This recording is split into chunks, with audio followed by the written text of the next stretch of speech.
The movie begins as a woman named Mallory Hayes gathers her children and informs them that they are going out on a journey. The two children, who she calls girl and boy, listen quietly as Mallory tells them that they will be rowing through a river for several days. They will be going to a secluded house in the forest where they can meet other friends. But there's one catch. They will be blindfolded throughout the journey, and if the children remove the blindfold, even if accidentally, they will be in trouble. After the instructions, Mallory leads them outside, whilst being blindfolded. She also takes her pet birds with her. Soon, they reach the bank of a river, where a boat is waiting for them. Mallory throws it into the river, jumps in with the kids, and starts the journey. Following this, the movie flashes back to 5 years in the past. Mallory is a budding artist and 8 months pregnant. She recently got divorced and is still struggling to cope up with the post-breakup stress. One day, as she is busy painting, her sister, Jessica, arrives with some news. She says that when she was at the department store, everyone was filling up on food as the thing is coming towards them. Mallory, who has been cut off from the world since her divorce, doesn't know it. So, she turns on the TV. All the news channels are reporting on a mysterious outbreak that has ravaged parts of Eastern Europe. To her surprise, the virus has very peculiar symptoms. Once infected, anyone will want to do the unimaginable. The virus seems to invade their brain and make them monsters. But Mallory isn't worried, believing that the outbreak is not near the US. After a while, Jessica takes her to the doctor. At the hospital, the family physician, Dr. Laphan, conducts some tests on Mallory and inquires if she is ready to be a parent. Mallory takes a second to reply yes. On the way back, she witnesses a strange sight. A woman is continuously slamming her head on the glass pane. This is what makes Mallory realize that the outbreak from Europe has come to the States. So, she rushes outside and explains to Jessica that they have to get home immediately. However, by the time they prepare to leave, pandemonium has already set in. Hundreds of people have become infected and are attempting to end themselves one way or another. Cars are colliding, people are falling, and other shocking events are taking place. Jessica steers her car through the chaos and it appears as if they will reach home. But then, her eyes go blank and she begins to gaze into something that only she can see. Mallory tries her best to bring Jessica back to awareness, but to no avail. In the next second, the car is involved in a fatal collision.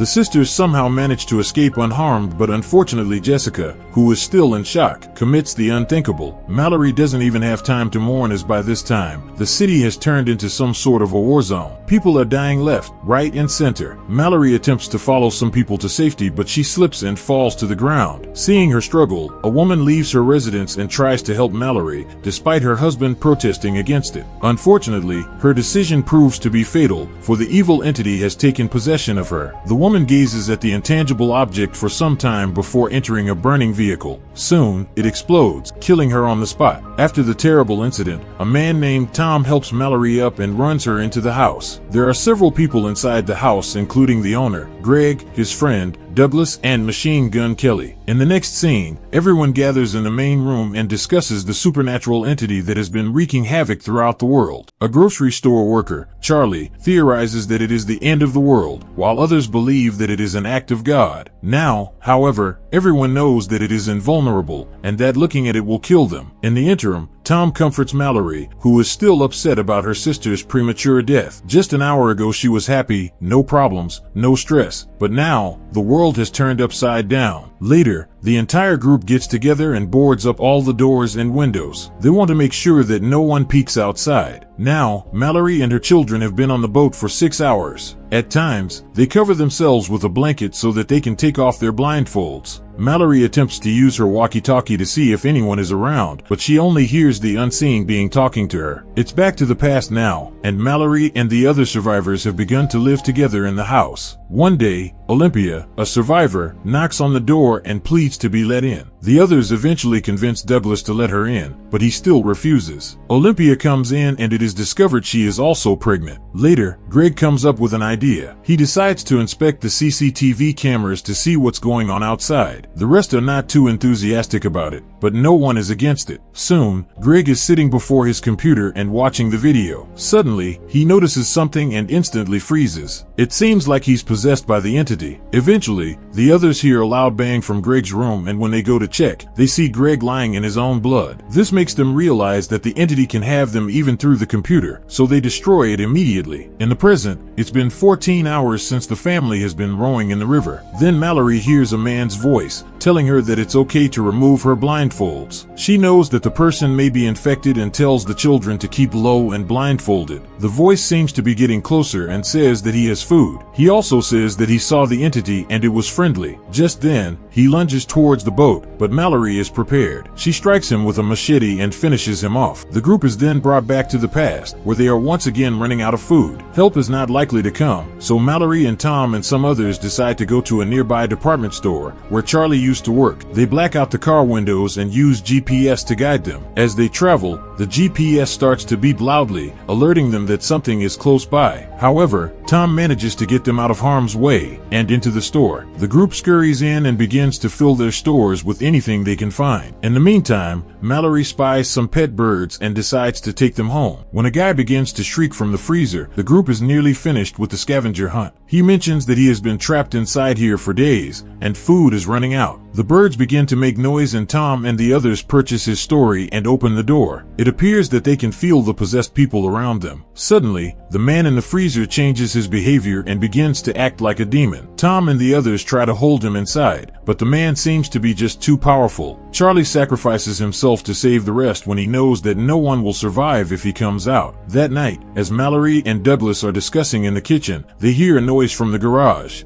Unfortunately, Machine Gun Kelly and girlfriend have gotten away with only their car. Now in the present, the family has been on the river for 24 hours. Mallory has become so tired that she ends up colliding the boat against an old truck. This causes the boy to fall into the river and all their equipment. Fortunately, Mallory rescues the boy and docks the boat near shore. She then tells children to stay where they are and then goes into the woods to find supplies. Using a thin rope, she locates an abandoned hospital where she collects some food items and clothes. The entity can be heard calling out to Mallory as she rushes out of the building. Meanwhile, at the shore, the little girl becomes anxious as it has been an hour since her mom left. So, she ignores Mallory's command and goes into the jungle to look for her. Sadly, the thing begins to converse with her and tells her to take off her blindfold and gaze at the green forest. The little girl becomes convinced, but just before she can do it, Mallory comes along and takes her away. Together, the three then get on the boat and resume their journey. In the following scene, Olympia lets a man in the house who looks suspicious, Gary. The others are livid that she took the decision without consulting with anyone. Nonetheless, they examine Gary and let him stay. After a while, he claims that there are other people outside who are not wearing blindfolds. Somehow they have learned to live with the entity. Everyone trusts him except the old man, Douglas, who brings out his gun and asks him to leave. However, he is quickly subdued when Greg's mom, Cheryl, knocks him out with a vase. The group then locks Douglas in the garage. Olympia then apologizes profusely for all the trouble she caused and being a burden, but Mallory tells her that she is not at fault. As the two pregnant women bond, they promise to look after their children in the event that one of them dies. Mallory even gives Olympia a Hello Kitty toy for her baby shower. The little girl is holding the same toy, indicating that she is Olympia's daughter. As they come to the rapids, Mallory wraps herself and the kids in a blanket, warning them that this will be the most dangerous part of their journey. Then she says that one of them will have to take off their blindfold and find their way. The innocent children want to volunteer, but Mallory is in a dilemma. She won't give up on either of them, so after a moment's thought, Mallory decides that no one will look. They will simply fight the rapids and let God decide their fate. In the past, Mallory and Olympia have both been pregnant at the same time. While Tom and Cheryl assist the women upstairs, the suspicious man, Gary, is doing something creepy downstairs. He produces his own set of monster drawings and discovers that he is also possessed. It turns out his main agenda to arrive here is to infect the others. He is one of the few messengers of the entity. To begin with, he puts Mallory's birds in the refrigerator so that they don't warn the others. Then, Gary begins to rip the newspapers off the window. In the meantime, Olympia gives birth to a girl and Mallory to a boy, and everyone is happy. Unfortunately, the happiness is short-lived as Gary barges into the room and raises the window shades. Mallory quickly looks away, but Olympia is not so lucky. She gets possessed and decides to do the unthinkable from the window. However, before she can do so, she somehow gives her daughter to Mallory. After she dies, the old woman, Cheryl, is forced to open her eyes, only to die a painful death. Suddenly, Douglas comes with his gun and manages to shoot Gary in the arm. The two battle it out for some time, but eventually, Douglas is fired as well. Fortunately, before the freak can kill any more people, Tom finishes him off with the aid of his gun. Now, it is just him, Mallory, and the children left. 5 years later, the four have been living in a secluded house in the woods. Even the birds are alive and well. They are no longer in the midst of the city's corruption, and the kids have adapted to the new surroundings. However, they still don't have any name. Tom criticizes Mallory for the same, but she believes that it is not a priority now. One day, they hear some noise outside, and on checking, find a bunch of infected people in cars, looking for the uninfected. This makes the couple realize that even this house is unsafe to live in. While they are sleeping one night, Mallory's walkie-talkie suddenly comes to life. A man by the name of Rick starts speaking from the other side. He says he's in a safe facility with ample supplies and food. However, reaching there will not be an easy task. Rick explains that they will have to travel along the river for several hours while battling the dangerous rapids. Before hanging up, he makes two things clear. Children are not allowed on the river, and the birds are essential to locating the complex. The next morning, the couple discusses the matter. Tom wants to go to the compound, but Mallory is not sure. She doesn't trust anyone after the last incident with Gary. The same day, as the couple is scavenging at a nearby house, the infected people again show up. Realizing that they don't have enough time, Tom urges Mallory to take the children and go, while he takes care of the problem. The latter is almost in tears, but she agrees for the safety of the children. After some time, Mallory packs up and leaves with the kids through the back door, and Tom seizes up a gun and heads up to meet the infected people. He takes down a few of them before getting shot himself. So, in order to finish them all off, Tom decides to take off his blindfold. Once he does, he turns into a monster and eliminates all the people one by one. After that, he does the unthinkable. Meanwhile, Mallory and the kids reach home. There, she begins to explain to them about their trip, as displayed at the beginning of the film. In the present, it's been 42 hours and they have finally reached the deadly rapids. Mallory is doing her best to ride the waves, but the boat capsizes and everyone falls out. Fortunately, she is able to grab her kids and reach the shore unharmed. Following this, the three slowly start walking through the woods. The entity also appears in its invisible form and tries to manipulate Mallory and the children into opening their blindfolds, but they pay no attention to him and they listen to the birds. They soon arrive at a large compound, and Mallory begins to bang on the door like a maniac. Fortunately, someone opens it and admits them, and after confirming that they are not infected, inside they meet Rick, who tells them that the compound was once a school for the blind. That's why the people here were never infected. Dr. Laphan is also there, who approaches Mallory and congratulates her for having such cute children. She asks their name, and after a bit of thinking, Mallory says Olympia and Tom. The movie ends as she opens her bird box and lets out the birds. Subscribe to watch more videos like this, leave a comment about your favorite movie, and we will make it next. Thanks for watching.